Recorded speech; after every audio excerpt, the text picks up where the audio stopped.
been described as a mystic, a saint, a sage, a seer, a thinker, a philosopher, an iconoclast, an ambassador of disbelief, a godman, a maverick. Some have even called him a fraud. Many people have met him. Millions have read of him, about him. His name is U.G. Krishnamurti, and right now, as you can see, he is with us in our studio. May I begin with one contradiction of the way you have described me? You seem to have exhausted all the words that one can find in the thesaurus of English words and phrases. You have omitted two things to describe me, and that is how I would describe myself. I am just a regular guy, just an ordinary man. Well, a regular guy, an ordinary man, that's something that we'll find out at the end of this conversation and make our own judgments about it. So may I begin with a personal question about yourself, your education and your childhood? Very rarely I go into that subject of my story, because I have discovered that every event in our life is an independent event, and we are interested in linking up all those events and create a story. And what I have come into is something which has destroyed the chance of linking up all these events, putting them together and create a story of my life. There is another thing I want to emphasize, and that is, I have no way of knowing what is here. I use the first person singular pronoun I during the conversation to differentiate and use you instead of I. That's all that is there. There is no I, there is no center, there is no self, there is nothing there, no entity and no mind. So I have the great difficulty of looking back and tell you something about my life and the life story. And that every time I find myself in such a situation like this, they always ask me the question, tell us something about your past.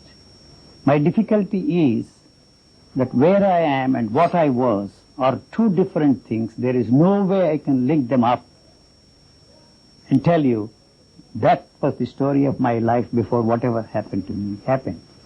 But anyway, to answer your question, I must tell you that I am sort of actually a dropout. A dropout. I did my master's in philosophy and studied psychology as a subsidiary or whatever they call it.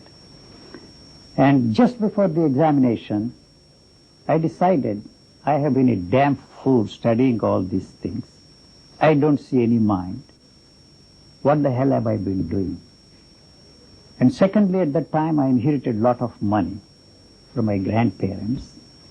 I said to myself, I'm going to go and challenge my professor of psychology in the University of Madras and ask him this question: is there any such thing as mind? So I went up to him and asked him the question, is there a mind, and what the hell have I been doing these 3 years studying what you call psychology, the study of mental life? I don't see any mind here. I have learned precious little from either secular or spiritual teachers in my life, but only this man impressed me very much because he gave me a very practical answer to my very persistent and insistent question, is there any mind there? He said, do you want your degree? If you want, write everything that you have memorized from the books, you will get a degree. If you don't want, it's too bad.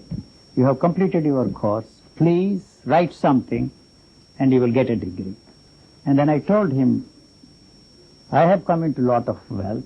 I was born with a silver spoon in my mouth. My income is 4 times that of your income. I don't see any reason, any point in continuing my studies. And I walked out. Mr. Krishnamurti, and since then I have been a dropout in every area of life, in every sphere of human activity. Well, I'm not quite sure whether we'll take that at its face value. But Mr. Krishnamurti was actively involved with the Theosophical Society of India in his youth. Perhaps he'd care to tell us about that? Sure. You see, the Theosophy and the Theosophical Society played a very important part in my formative years, whatever that word formative years means. I was born into a Theosophical family. My grandfather knew Blavatsky and all called the founders of the Theosophical Society, and he knew all the second generation and third generation leaders of the Theosophical Society. And so naturally, I came into contact with them, and they visited my home where I grew up, and I got involved with that. And apart from that, I found that my home was a strange amalgam of both the traditional and also the Theosophical slant put on the traditional thing. And that created a very strange feeling in me. And one of the objects of the Theosophical Society is to create a universal brotherhood, the distinction of caste, creed, color, and sex. That's the first object of the Theosophical Society. But when my grandparents and I visited the Theosophical Society, I found that the Brahmins had a separate section where the non-Brahmins were not allowed to eat. And that hit me so strong. What is it that's going on here? Here you say to create a universal brotherhood without distinction of caste, creed, and color. And here is a man who has been so closely associated with the Theosophical Society, not only has his lunches and dinners in a private section solely for Brahmins, and he also dragged me to join him there. And that set me thinking, what is this? There is something funny. And also I grew up in an atmosphere where I was surrounded by sages, saints, and saviors of mankind. I lived with masterminds. I lived with murderers, thieves, con men, name it. And yet that created a tremendous impact on me. And I very strongly felt there is something wrong in the whole business. I did not at that time use the word dichotomy. At the same time, I did not call them hypocrites. I told myself, after all, they are what they are, and they don't know what they are doing. So why is there this dichotomy? What they believe and what they do. What they preach and how they live. So this created a tremendous interest in me to find out by myself what is wrong here. Something is wrong with these people, and their teachings are false. If the teachings are false, the teachers also must be false. And the teachers that are there around me, claimants to whatever you want to call it, enlightenment, sagehood, saintliness, and all that kind of a thing, it doesn't operate in their lives. They are not even human. The inhuman quality was all that I could see in them, but I never called them hypocrites. And that's put me on this search to find out for myself and by myself, what is this all about? And so I then asked myself, what is it that I want? What is it that I am thinking? I don't seem to have any thoughts of my own, and I don't seem to be interested in what they are insisting that I should do. These are not my wants, and I am, for some reason or the other, forced, brainwashed to believe that's what I should want. So it never occurred to me at that time, is there any want which I can call my own? And the only want, I keep repeating this all the time to emphasize and overemphasize, that is there any want which I really want other than what they wanted me to want? Yes, I wanted to be free from all the wants that they wanted me to want, and I did not know how to go about, and it never occurred to me this also is a want. Even this want, that I should not want what others wanted me to want, also a want. I did not know how to go about and resolve this problem for myself. There's one question that we particularly want to ask Mr. Krishnamurti, which is about why he decided to go public. In the early years of his life, he was, we are told, a very private person. And then all of a sudden he decided to go out into the world, meet people, and talk about what he believed in. How and why did this transformation take place? I will give you a straight answer. Something happened to me during the course of my life. As I said, nobody helped me. I had no way of finding out for myself the answer for my basic question, is there any enlightenment at all? Is there any God realization? Is there any self-realization? I did everything that one was asked to do, practiced everything that they wanted me to practice. And then I confronted them with this problem that I am not getting anywhere. The only answer I got them from was, you have to do more and more. So I was not ready to do more and more. So I rejected everything that they asked me to do and found myself in a sort of a quandary. I had no way of getting out of this. And so somewhere along the line, one day, I don't want to go into the details, something hit me so hard like the shaft of a lightning and pushed everything, flushed everything that everybody thought, felt and experienced before me. What I was left with, I did not know. I can say that some event in my life, like any other event in my life, occurred in my 49th year. That's only for purposes of chronological understanding of the events in life. But that, as I see, cannot be of any significance in my life, because I have no way of knowing what happened to me, whether anything happened to me, and I have no way of finding out what is it that I am left with. But suddenly I found out, with great certainty, that the instrument I was using to understand whatever I wanted to understand was not the instrument, and there was no other instrument.